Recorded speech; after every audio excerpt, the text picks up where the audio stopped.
Artıq tədris ilinin son günləridir. Buna baxmayaraq Tovuz rayonunun Qaraxanlı kənd tam orta məktəbində tədris davam etdirilir. Davamiyyəti isə 80%-dən yuxarıdır. Bu barədə məktəb rəhbəri məlumat verib.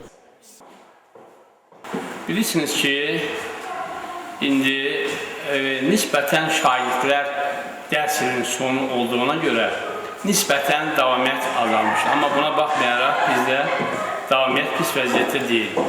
Təsadüfi deyil ki, bu il bizim 9-cu siniflər buraxılış imtahanından 10 nəfər şagirdimiz 35 şagirddən 10 nəfəri 290-dan yuxarı bal toplamışdır. Bu da bizim müəllimlərin əməyi sayəsində, şagirdlərimizin səyi sayəsində baş vermişdir. Məktəb rəhbəri həmçinin qeyd edib ki, kənd iş adamının köməkdarlığı ilə məktəbin bir hissəsində yüksək səviyyədə təmir işləri aparılır. Bu il ərzində adının hallanmağını istəmədiyi iş adamı tərəfindən məktəbdə abadlıq işlərinin aparılacağı bildirilib. Kamran Əski Paralı, Səs TV Xəbər, Tovuz.